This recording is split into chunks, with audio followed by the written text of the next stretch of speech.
I'm telling you, it ain't nothing as dangerous as somebody who's making a comeback. You haven't had a fight till you get in the ring with somebody who's making a comeback. You haven't been through hell till you run up and punch somebody who ain't got nothing to lose. Slap somebody and say, nowhere to go but up. Already lost everything, already been through trouble, already been embarrassed, already been humiliated, already been talked about, already been laughed at, already been betrayed, already had my feelings hurt. Tell somebody, say, nowhere to go but up.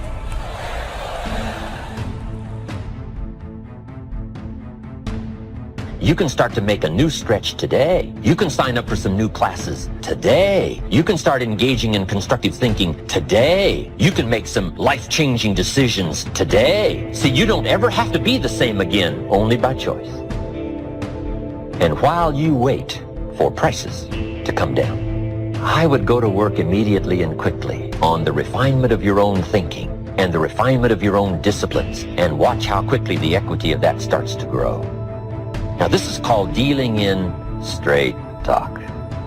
Let's go do it.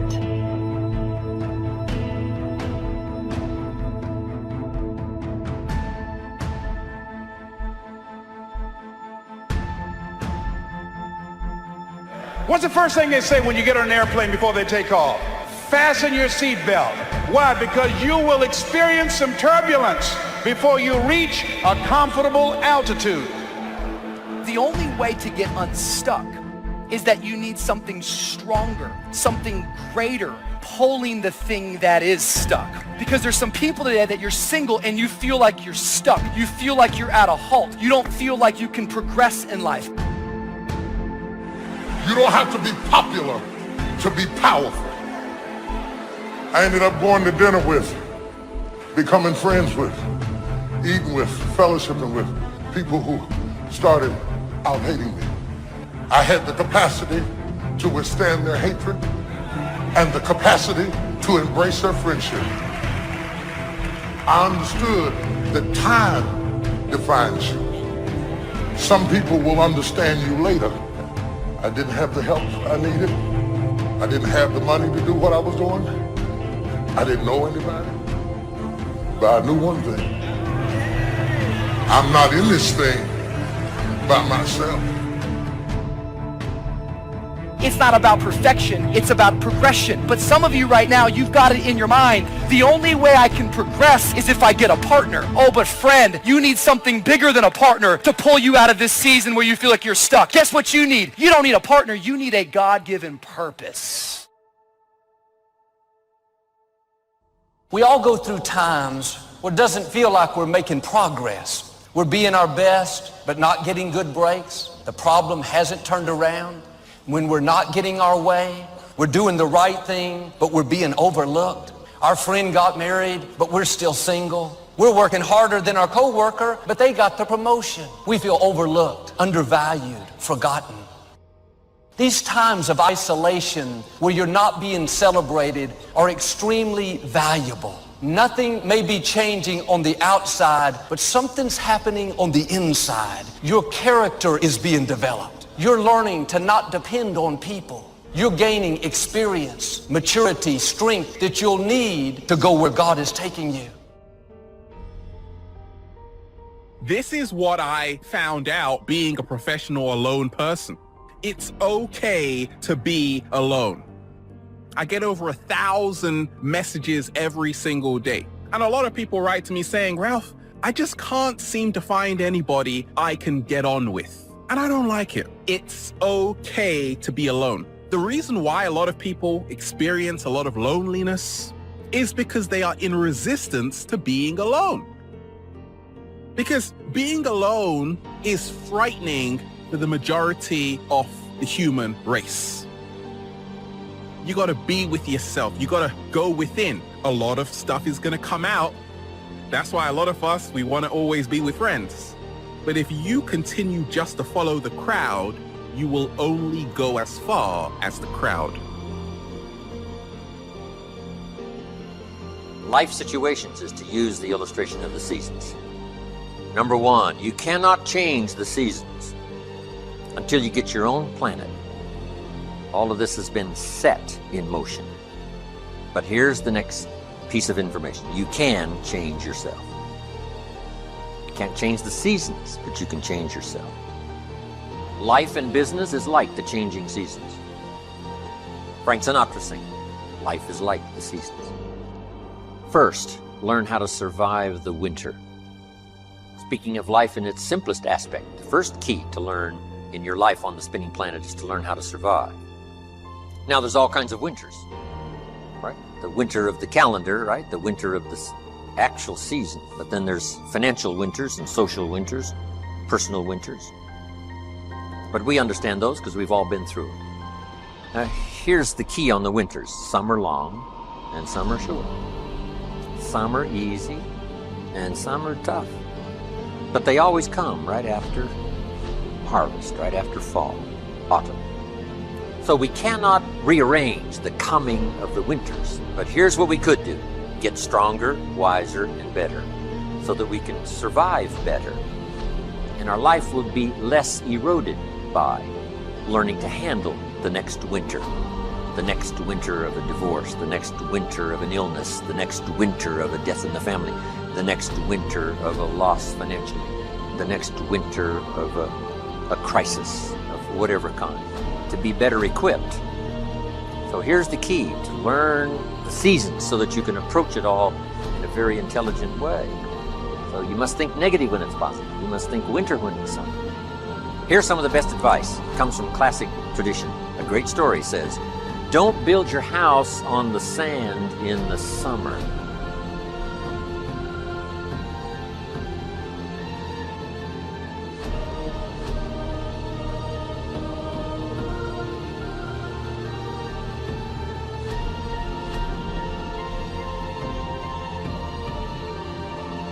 You must not be faked out when it's nice. You must think storm in the summer and not get faked out. And if you think storm, now you'll look for a rock on which to build your house. Now you're going to be safe.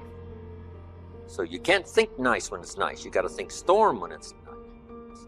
The seasons are going to come and change. And if you're not educated to that degree, now you suffer a great loss. Now here's the next philosophy. The time to think positive is when it's negative. Why? Because the negative won't last long. How long is the winter? Isn't that long? Just hang on. It's not going to take that long. How long is the night? It's only a few hours. There's never been a double night. Couldn't you make it a few more hours? And the story says, yes, the night just can't last for. Sometimes it seems like it's going to last forever. And when you have insomnia, right, it seems like the night will never pass. But I'm telling you, sure enough, it will pass. So learn to think day when it's night. And then you must learn to think night when it's day. So you had to get it going, get it in before the night came. So this is a good idea now. Learn to think negative when it's positive. Learn to think storm when there is no storm. Learn to think winter in the summer. But then we must learn to think summer in the winter. We can make it through a few more hours, right? A few more days. It won't be that long. Hang in here. The spring will surely come. So the winters of life, learn to express those to other people, help them understand that as well as to try to understand it yourself. Now here's the next season, the spring. Spring is called opportunity. Not a guarantee. It's guaranteed the spring will come, but it's not a guarantee of a harvest. Here's the key, you must do something with the spring. Take advantage of the spring. Read every book you can get your hands on what to do with the springs of your life. Take advantage of the day, because the day follows the night. It's an opportunity now to turn things around. It's an opportunity to have a better one than the last one. It's an opportunity for a new beginning, a new spring, a new day, a new beginning. So spring is the chance to take advantage of another opportunity. Now, here's what you must do in the spring. It's a very short season usually. You must hurry. You wouldn't ask a farmer to go bowling in the spring. He hasn't got time. Why? The season is too short. The planting season is too short. You've got to get it done fairly quickly. Now, we call spring a window of opportunity. If you have a chance to talk to someone, the window's open. It may not stay open very long, so take advantage. Don't hesitate. Meet a new friend. talk to somebody while the window's open. Now here's the season for everybody to understand, because it is so applicable to our life, and that's the season of summer. 2 things we must do in the summer: nourish our values and protect. Nourish like a mother, protect like a father. The twin challenges in the summertime help to illustrate life, that we are confronted with both good and evil.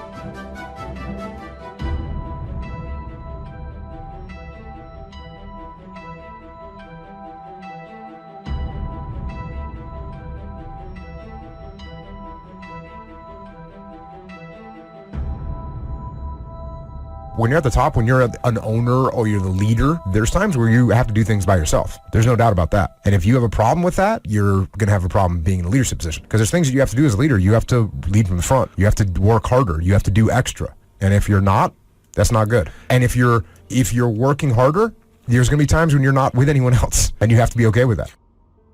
That's what that expression means, it's lonely at the top. Meaning, like, you're at the top because you're willing to behave or be a certain way that other people either can't or won't, right? From that perspective, you're definitely lonely at the top. Yeah. There's no one that's going to sit there and do what I'm willing to do to be there. Like, where are you at? I don't know. Haven't seen you.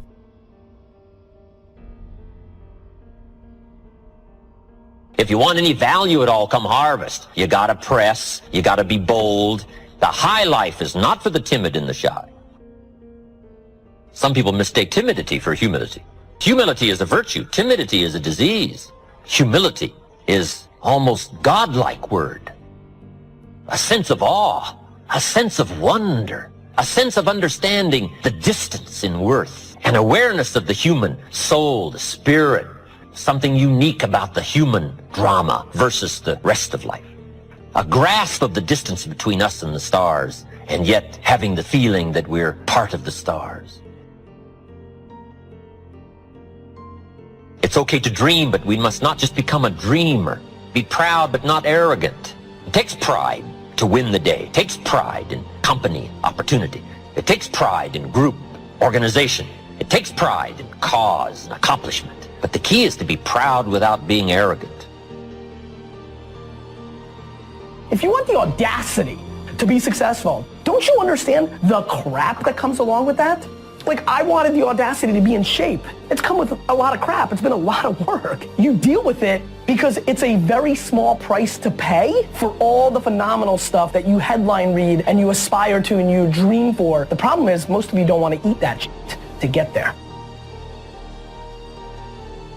Analyze where you are. Go into your store. What's in here? What's old? What's decaying? What stinks? Okay, what's that over there? Negative attitude. Gotta get rid of that one.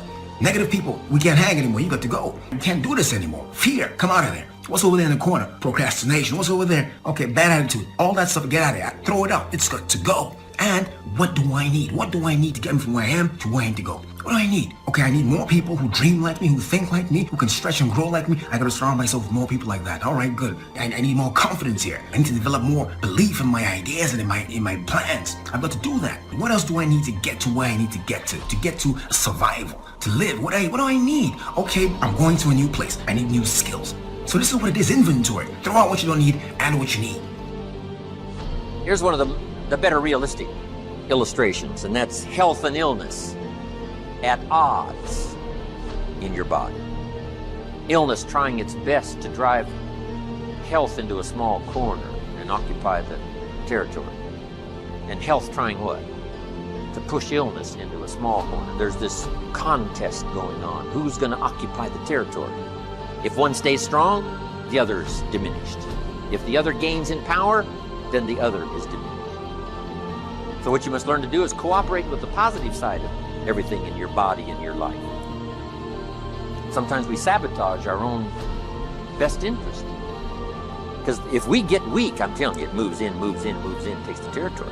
So we're in the middle of this contest, and here's what it's called: opposites in conflict. Good, evil, liberty, tyranny, right? Health, illness, winning and losings, right? There's the struggle going on. But here's the key. It's the only way, it seems, it's the only way to create a human adventure. Doesn't seem to be any other way currently. It seems like to create an adventure, to create a unique human scenario, we need opposites in conflict. And it's the only way to have a civilized society. And we've got to fight these skirmishes. We've been fighting them forever. We've got to fight them forever. Whether they're inside your own body or whether they're in politics, no matter where they are. We must play this game. We must fight this game. But here's what it creates, a great adventure. Let me give you the ultimate now. Could you win if you couldn't lose? And the answer is no, it doesn't seem like it. You couldn't call it winning. You can't win if you couldn't lose. So that's the deal now. Negative, positive. Would there be negative, positive without negative? No, it doesn't seem like it. It seems like this is the current setup, you know, for the foreseeable future. It looks like it's been that way as long as we can remember and as long as the history tells us. So here's what you want to do if you want the adventure. You must learn to play this game, to work with all the positive forces to defeat the negative forces as early and as soon and as much as possible, to contain the ravages of disease that want to take you early. You got to fight back. You can't just leave it. Somebody says, well, I got my fingers crossed. Not a good philosophy. You got to take your vitamins. You got to do the stuff. You got to do the deal. Jump on the positive side of whatever you want and see if you can't help out in this warfare and this push-shove match. That's the key. So in the summer, here's what you must do. Nourish the plants and the garden. Nourish your values like a mother. Give life. Whatever you start now, you must nourishment and give it life. Don't neglect a new life if you've started a new life. What if you said to a brand new mother, where is your baby? She says, I have no idea.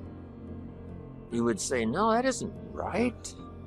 If you start a new life, you must care for it. You must protect it. You must give it life, give it nourishment. Now here's the other part. You must protect it like a father. That's why the old wise man said, we must learn to love and hate. And the illustration he used was, you must learn to love good and hate evil. To deal with the weeds in your garden, you've got to hate weeds. You've got to hate them enough to what? Kill them. You can't say, well, poor weeds. Say, no, this ain't the deal, poor weeds. So, learn the good evil. Now, here's the greatest battle in the mind. Here's what you must not become in the summer in your mind, a victim of yourself. What is that insidious voice inside your own head that says, you're too short, it'll never work for you, you're too tall, right? It's over for you, right? It's never worked for you before. What gives you any idea that it'll work for you now? You've never been able to rise up and take charge of your life. What makes you think you can do it now? There's going to be too many obstacles out there. You'll never overcome them all. What is that insidious voice? It's the same game going on inside your head that's going on in the world. Liberty and tyranny in a push-shove match. And here's what you've got to do. Cooperate with the positive side of your life and let faith drive out doubt, right? Let winning drive out losing. Let positive drive out negative. But you've got to get into the contest. And why get into the contest? Because that's how you create an adventure. There is no other way. It takes both. You've got to learn to laugh, yes, but that's not what the wise men only said. You can't just learn to laugh and keep on laughing. No, that's silly. It says there's also a time to cry. You've got to learn to both laugh and cry. Then it said you must be so sophisticated as not to laugh when it's time to cry. Then it further says you must learn to laugh with those that laugh and learn to cry with those that cry. That now gives you an understanding what life is all about. Sadness and joy, the contest, the difference. And yet it creates the adventure. But here's the adventure: to overcome the evil, to put evil in its place. Just like in your mind, you've got to stand guard at the door of your mind and see if you can't suppress, see if you can't do battle with the negative forces. Don't become a victim of yourself. Beware of the thief on the street that's after your purse, but also beware of the thief in your mind that's after your promise. And see if you can't engage in this mental contest and win the day. That's the summer. Now here's one more season, and that's the season of harvest. Here's the key to remember harvest time: in due season, in due time, when it's time. And part of this is to develop the patience so that when it's time, it will come. But you cannot be impatient. Patience is part of the game here. You can't plant the seed and 2-3 days later dig around and say, where's my crop, where's my crop? You say, no, come on, that's foolish. We'll take you away to some safe place. You got to plant and wait and exercise patience. And then when it comes time, you give it nourishment and you give it care and you give it protection, and then you got to wait some more and you got to wait some more and you got to wait some more.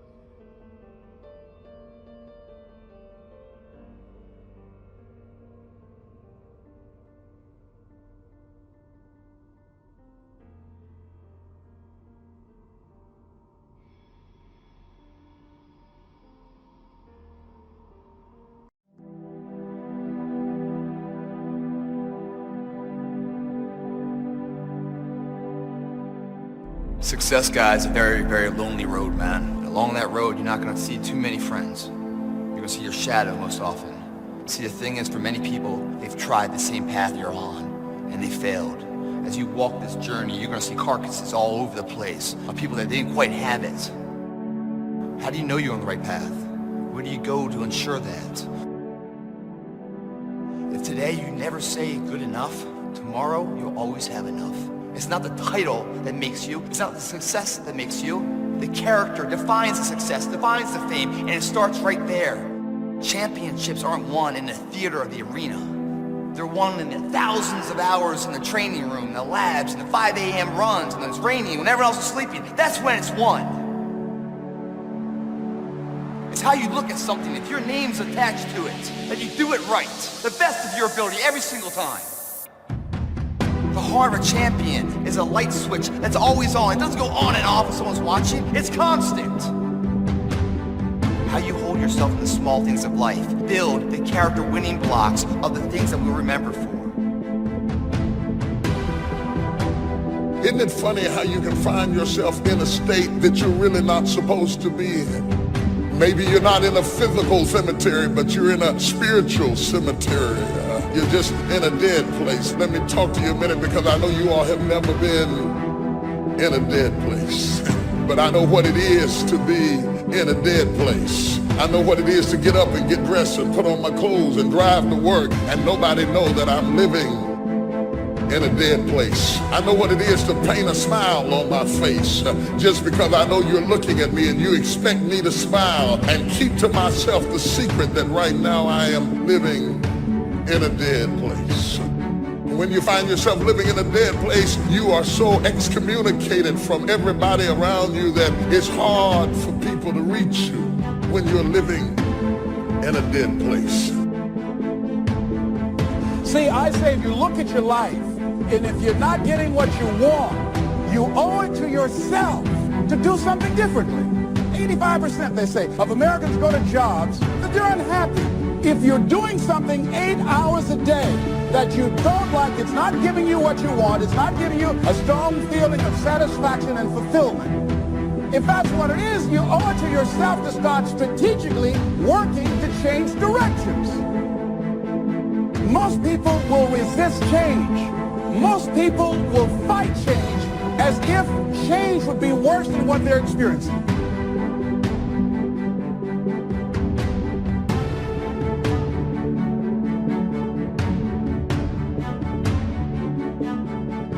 I'm wondering if there's any brothers in here who have broken restraints, gone over the limit. People told you this is as far as you're supposed to go, but you find yourself going beyond the limit. People who love you try to tell you you're going too far, but you won't listen because you're a grown man. You can do what you want to do whenever you want to do it and go wherever you want to go. Have you ever seen independence get somebody in trouble? Too much freedom can be a dangerous thing. It's a good thing to have some discipline in your life, to set some boundaries and say, I don't go past this point. Taking responsibility for whatever happens to you. Knowing that you have consciously made the decisions that are now affecting you. Knowing that what is happening now, today, is the direct result of your activity, what you did yesterday. Self-reliance is basically counting on yourself. Now, being self-reliant doesn't mean you can't work with others or trust others. Self-reliance means counting on yourself, trusting yourself, being confident with yourself, being responsible to yourself, trusting your own instincts. We all have people that come against us, make negative comments. Human nature is to get in there and try to straighten them out, prove to them how they're wrong. We think we have to defend ourselves. After all, that's our reputation. But the problem with this approach is as soon as you get one person straightened out, 3 more will pop up. There will always be somebody that's against you, somebody that's trying to make you look bad. If you're constantly trying to defend yourself, you'll get distracted fighting battles that you were never supposed to fight. It's easy to get baited into conflict, thinking, did you see what they said about me on social media? I'm gonna show them who they're messing with. Do you know how much energy it takes to try to pay somebody back? You are spending emotional energy that you need for your dreams, for your goals. Here's the key. Quit worrying about the chatter, the negative comments. Those are all distractions. That's the enemy trying to bait you off course so you'll waste your time and energy involved in battles that don't matter. Success, many will love you for it. The majority will hate you. Because your success makes them feel insufficient in their current endeavor. Reminds them of where they could have done it, but they came up short, and how they didn't revisit it. The difference between a winner and a loser, with failure's there every single time. It's just the winner gets back up, does it again, and does it again, until it goes his way. So now you're down that path and you're all alone. How do you know you're on the right path? How do you know what you're doing is in the right direction? Look at the small things of life. How do you do that? If you decide to take the initiative to change the current quality of your life, I say to you that you will find that the universe is on your side, that life is on your side. Now, would it be easy? No, no. Will you have some opposition? Yes. See, a lot of people won't try anything different in life because they don't want to get hurt. Let me tell you something. It's too much pain to duck. Pain is everywhere. Viktor Frankl calls it unavoidable suffering. You can't duck it. But most people spend their life not wanting to deal with the pain of rejection, the pain of being disappointed, the pain of losing, the pain of failure, the pain of not being liked, the pain. That's called life. Life is full of pain. It's everywhere. But guess what? There's no gain without pain.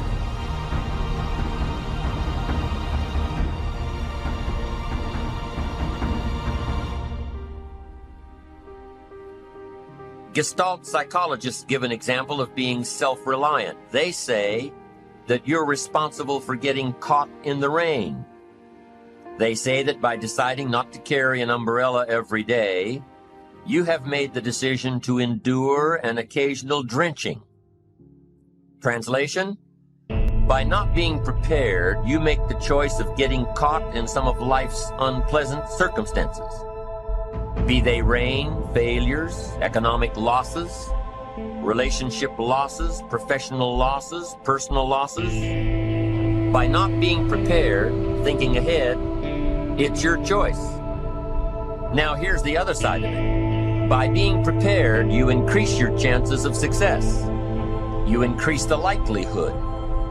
By being prepared, you increase your chances of success, of seizing opportunities when they come your way, of being ready within yourself to take advantage of once-in-a-lifetime situations.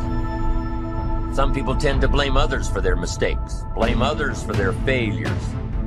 Somebody says, it's not my fault the report isn't done. So-and-so didn't do their part. Of course it's your fault. It's your report too.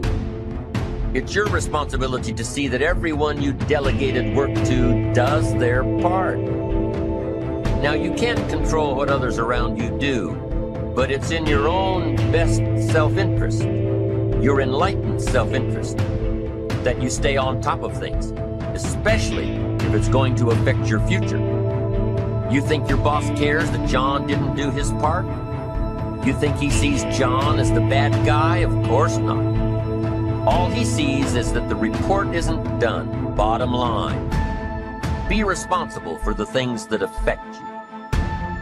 You can make sure you're more responsible by checking in with those people who are working with you, the people who make up your team. You can be more responsible by saying, hey, John, How are you doing with your part? Do you need some help? Can we put somebody else in here to help you finish? Now, if John consistently doesn't handle his part, you've got to replace John. If he isn't doing his share, you've got to find somebody that will. Or what? It will negatively affect you. You can't wake up in the morning that the project is due hoping and wishing that John has done his part. No, you've got to be responsible because it's going to affect your career too. Now, my approach to my better future very early on in my career was to just go through the day with my fingers crossed. And I used to say something like, I sure hope things will change for the better. Then here's what I found out. They're not going to change. Somebody says, well then, how will my life ever change? Answer, when you change. When you change, when you get better, it'll get better. If you change, it'll all change. Don't put it on someone else. Hope that someone else will change it for you.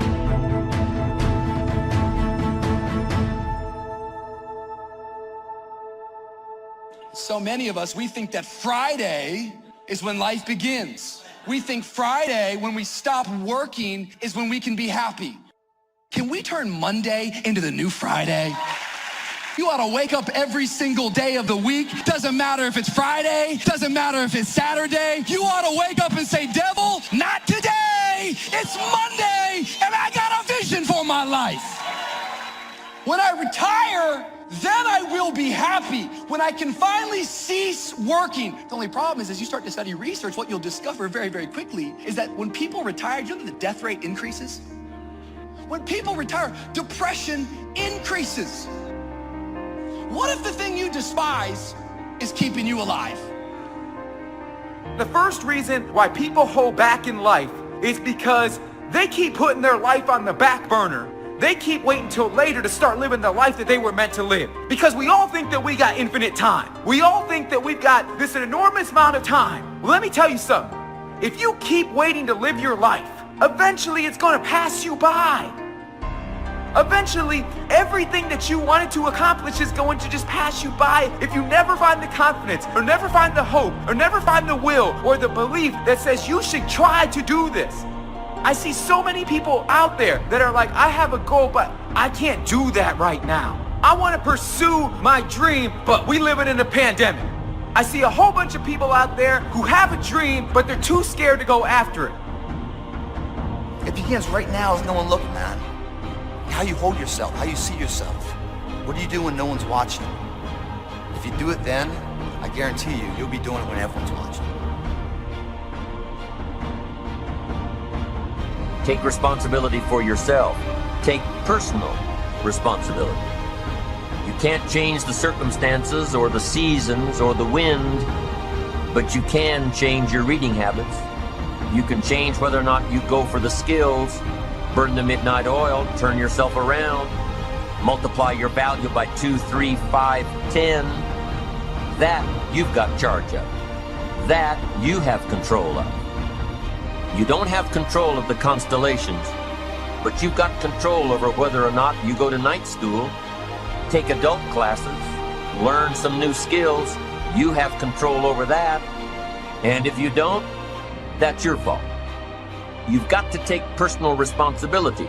You've got to be self-reliant. You. Nobody else can change your life, alter your ambitions, pave a golden road for you. But you can. It's up to you. Be responsible for yourself. Learn to reap the harvest without complaint. This is a sign of growing maturity. And here's where it comes from: taking full responsibility. Take full responsibility for everything you do. Be responsible to yourself. It's your crop. Whatever your paycheck is, take full responsibility. You say, well, it's my employer. No, it's not your employer. You can become twice as valuable, 3 times as valuable. Burn the midnight oil, learn some more skills, bring more value to the marketplace. I'm telling you, whatever your harvest is, take it without complaint. take it without blaming others. Self-preparation leads to control over your life. We discussed this in the last session. Whenever you prepare correctly, taking all of the steps you're supposed to take, doing everything in your power to stay on track, whenever your preparations lead to success, achieving your goals, you reinforce the disciplines that got you there. Success leads to reinforcement of the proper disciplines. If what you're doing is working, keep doing it. If what you're doing isn't working, change it. When you are doing all that you can possibly do and are successful at reaching your expectations, keep doing it. Success is a reinforcement. Psychologists call this positive reinforcement. We all know about positive reinforcement. That's how we train our dogs. That's how we teach our kids. That's how the trainers at SeaWorld can get a killer whale to do tricks and follow commands and work side by side with humans by positive reinforcement. When you bring a brand new puppy home and try to teach him not to mess in the house, what do? You reward him for going outside or scratching at the door. When you're trying to get your toddler out of the diaper stage, what do? You reward her with special presents, make her feel special for learning something new. When you're trying to get your older kids to crack the books and study, what do? You reward them when they get good grades. You teach them that the skills they are developing now will have great positive effects on their lives later. But you reward them now. This is positive reinforcement. Learning that there are rewards for doing something good, something worthwhile, something of value. The greater the value, the greater the reward. The better you do, the better your reward. The greater the value, the greater the reward. A bigger paycheck, a better house, financial freedom. It's all a reward system. Now, there are two major benefits of positive reinforcement. Number one, positive reinforcement builds good habits. If what you are doing, the habits you've gotten into, are building your ambition and increasing your success, keep doing them. Your success is reaffirming that these habits are good. Your success tells you that you need to keep doing what you are doing. By reviewing these habits that bring on success, you reinforce them, give them sticking power. Now here's the other side. By reviewing your habits, what you do every day, by reviewing your habits, you may find out that some of them are inhibiting your success. You may find out that what you're doing every day is bad for you. Or you may realize that you've gotten out of some very good habits.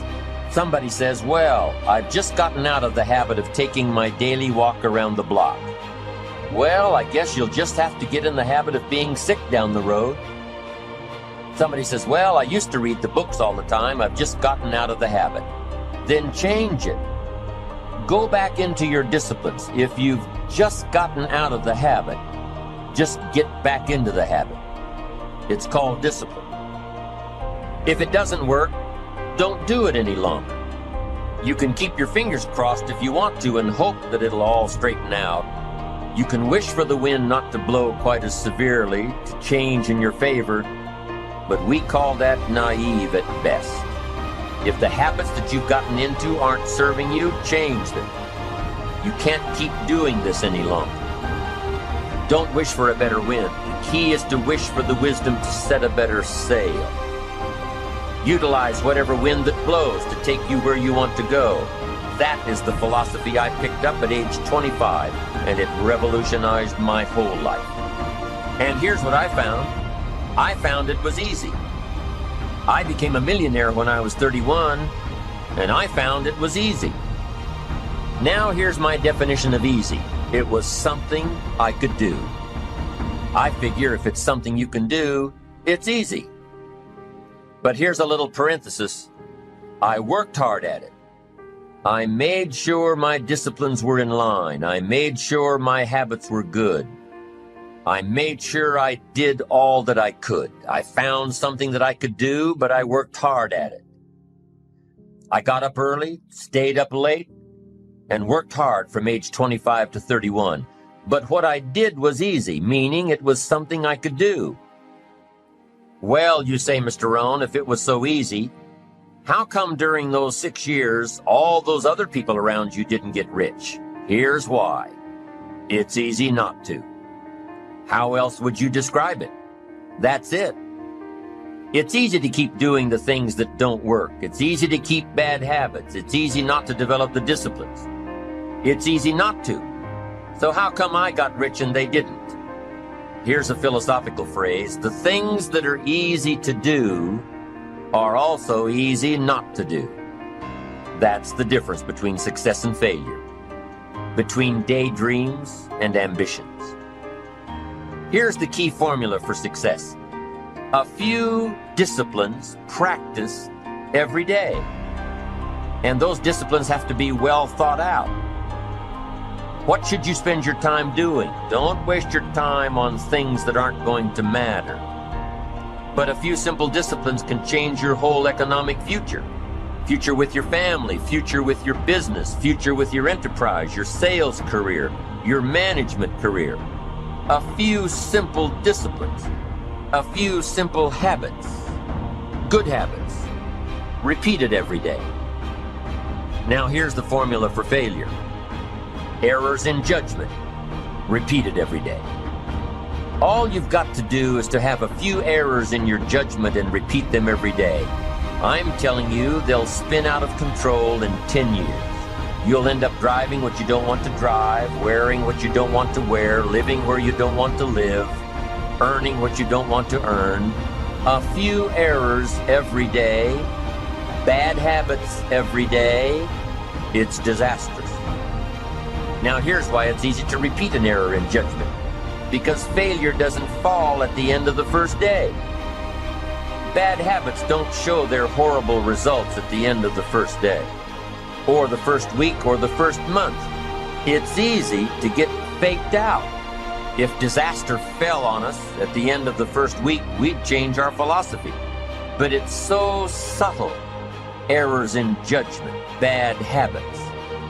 They're so subtle. They get you a little off course, a little off course, a little off course. You keep drifting off course, and all of a sudden you're caught.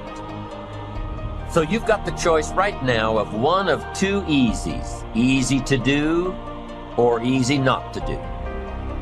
I can give you in one sentence how I got rich by the time I was 31. I did not neglect to do the easy things I could do for 6 years. I did not neglect. That's the key.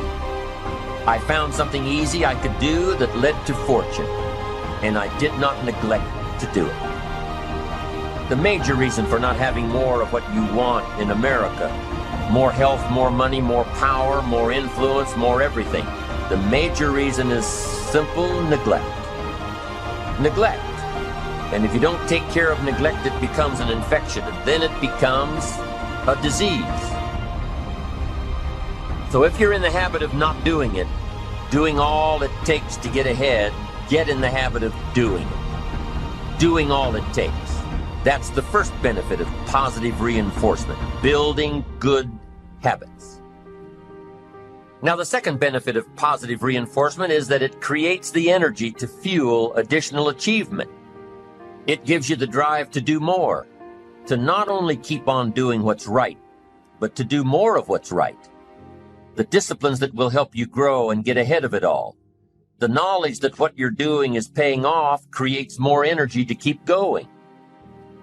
How easy is it to get up in the morning when you know you're not doing all that it takes? It's not very easy at all. You can just lay there awake thinking, oh, what's a few more minutes in bed? It won't matter much anyway. Wrong. It does matter. It will matter. Now, how easy is it to get up in the morning when you're pouring it on, doing the best you can, anxious to get going, make progress toward your dreams? It's a whole different story. When you're resting to renew your reserves, it's much different than resting to avoid your day. When you're psyched up and excited for your life, when you're excited for what you've planned to accomplish for the day, it's amazing. You'll wake up before the alarm clock even tries to startle you awake. Your successes fuel your ambition. Your successes give you extra energy. Your successes pave the way for more successes. It's the snowball effect. With one success, you're excited to meet another, and another, and another. And pretty soon, the disciplines that were so difficult in the beginning, the disciplines that got you going, are now part of your philosophy.